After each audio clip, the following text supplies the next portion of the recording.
probably one of my strongest personally defining frameworks. I've always thought of feminism in the language of today's talk as a blueprint, a map or a plan for equality, for gender relations, for human rights and human connections, for political efficacy, for media literacy, for building connections. And I understand and respect the complexities of feminist history and activism, the waves, the historical ebbs and flows, the tensions that are constantly present when it comes to understanding those very difficult intersections between gender and things like race, class, sex, sexuality, ability, age. There's a long list of identifiers that are a big part of how we identify. Believe me when I say, as well, that I've seen feminism enacted in ways that make me very uncomfortable. Ways that seem too radical, or not radical enough, or seem completely blind to privilege. Feminism isn't perfect. It is, as the last talk mentioned, messy. But it's never felt like a word that I had to qualify, or apologize for, or avoid. So it's been surprising for me, and indeed quite disheartening over the years, to see how few students, even in gender studies courses, will answer the question, "Are you a feminist?" with the word yes. Sometimes the ensuing discussions are really interesting, and they're driven by concerns about the way that feminism has been the domain of privileged white middle-class women for a very long time. There's been really interesting discussions with students on occasions about how feminism doesn't seem to make space for male allies or for trans women. These are really interesting discussions. More often, the answers are things like, "Feminists always seem so angry," or "I'm not a feminist because I still like men," or "I've never been discriminated against." Congratulations. And I think that feminism has had a really bad rap with a number of younger women today, a lot of whom have grown up in a time where they've had access to education and careers, where they've been able to vote and encouraged to vote, where they have mostly, and not without exception, had access to reproductive care and choice. I think that in a lot of senses, even while paying homage and respect to the first and second wave feminists who came before them, young women today struggle with the question of why feminism is relevant to them. And that's why perhaps I think I've been really excited to follow this stream of feminist proclamations from celebrities over the last few months. Anyone who's ever taken a class with me, and there are a few of you in the room, I'm excited to say, knows that pop culture is my way into talking about difficult topics. So for many years now, it's been my experience that if I walk into my big Comms 201 class and say, "Okay, today we're going to talk about feminist theory," there's about like 25, 30 people who look really excited, and about 250 who look terrified, bored, or intimidated. So if I go in, I've discovered, and say, "So who watched that hot mess of a Bachelor finale last night?" people are more excited to talk about it. I found that students let pop culture invite them into conversations. Pop culture doesn't intimidate. It's accessible. It doesn't even feel challenging most of the time. So very often, students end up doing the hard work of feminist theorizing without realizing that they're even doing anything. But over the last few months, pop culture has been making this work even easier for me, because celebrities are starting to come out as feminists. They're calling on others to do the same. And interviewers are starting to ask, "Are you a feminist? Why? Why not?" Time magazine has really brought feminism back into the public lexicon with a famous and almost universally derided decision to place it on its place the word feminist on its list of words which should be banned in 2015. They very rapidly had to apologize because this was not such a popular decision, as you can see here. But the public outcry that it received kind of made it worth it, I think. A few examples, or famous examples of feminist awakenings this year, came from young female celebrities who have huge followings of young women. Let's take Taylor Swift. I think she looks slightly Jesus-like in this picture. But Taylor Swift is an example of a young celebrity who has achieved enormous popularity across multiple musical genres, with massive sales, multiple awards, and a huge following of, in particular, young girls.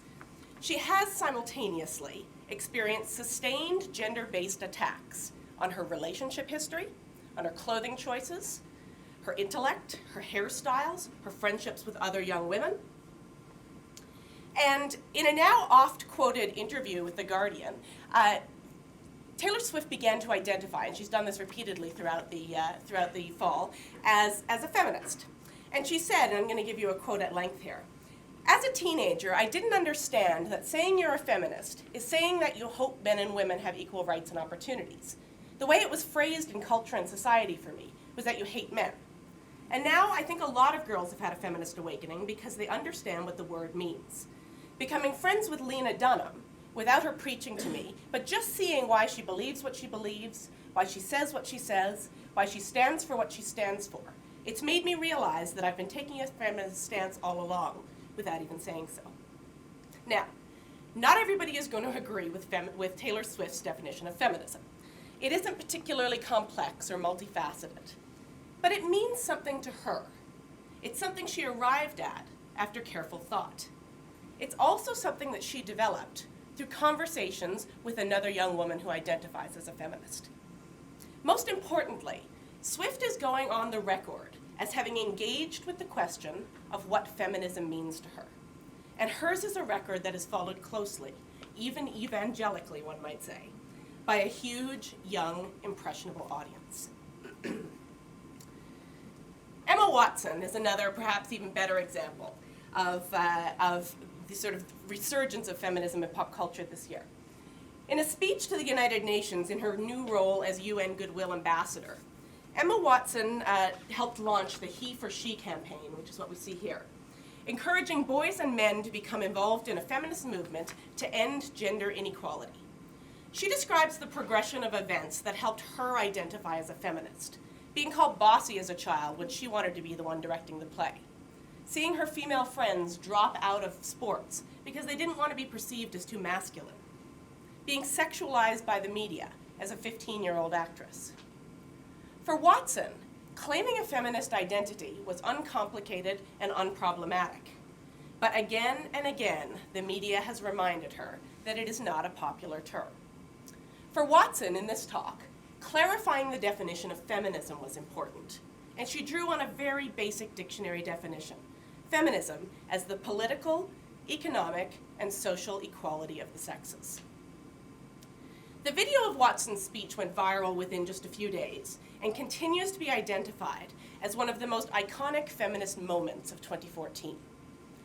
To be clear, I am not suggesting that Emma Watson did anything in this speech that hasn't been done dozens of times in more complicated ways by other feminists. But Watson had a platform, and she used it. As Vanity Fair's Joanna Robinson pointed out, Watson didn't make any groundbreaking, edgy, or boundary-pushing statements in the realm of gender politics. But what she did say provided a very important service for young men and women, Watson's most devoted audience, who might not understand what feminism means. To assume that something as basic as Watson's message is unnecessary is to assume that everyone understands feminism in the first place. I think there are several key observations to be drawn from Watson's speech. First, feminism is not a term that should be reviled. Second, feminism is not a concept that is universally understood or embraced. And finally, feminism, and more broadly gender equality, isn't just about women.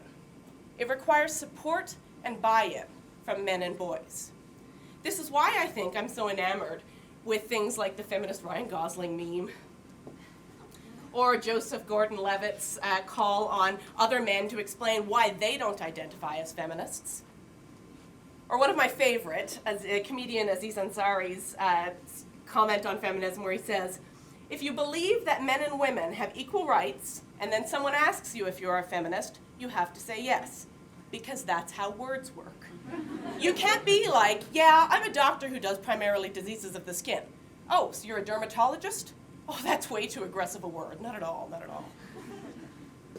And lest we think for even a moment that the wage gap identified by Emma Watson and several of the other celebrities who've spoken out this fall is the biggest issue or the only issue facing women today, I'd like to take you on a quick and quiet tour through some of the major mainstream media headlines from North America alone in the last few months.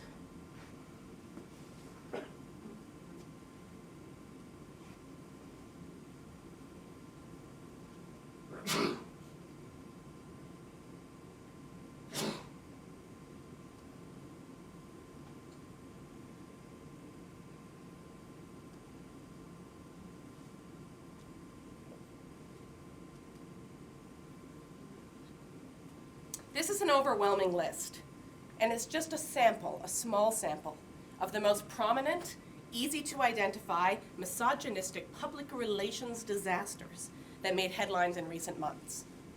I should be telling the stories of the ongoing atrocities committed against girls and women around the world.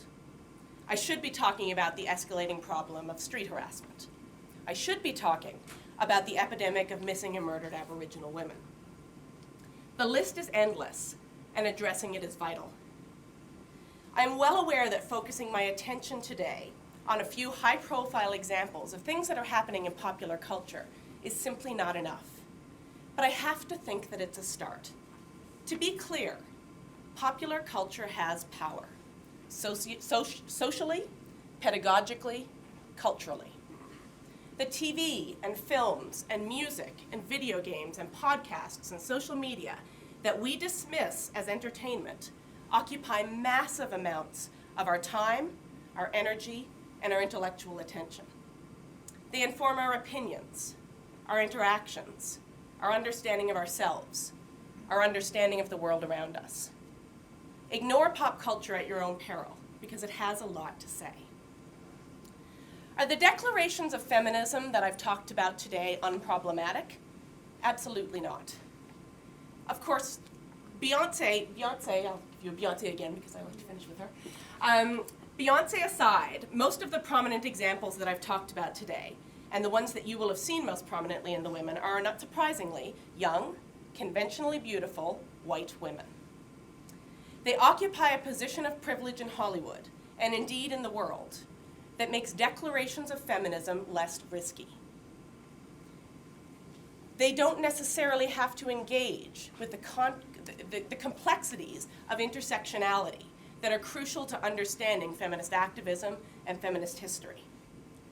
But does that diminish either the importance of their feminism to themselves or the importance of their feminism to popular culture? I don't think so. One of the most troubling parts of feminist history for me is the fissures that have been created between women who identify as feminists. We saw it this year with Annie Lennox's blithe dismissal of Beyonce's feminism as feminist light.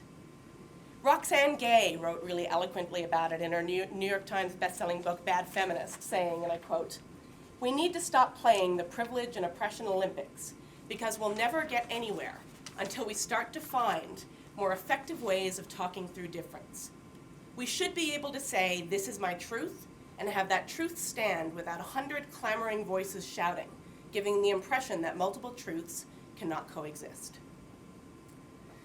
It seems to me that the energy that we expend critiquing other people's feminist blueprints could be far better spent critiquing misogyny, critiquing patriarchy, critiquing racism, critiquing homophobia, critiquing a system in which famous athletes can commit domestic violence and feel no impact on their careers.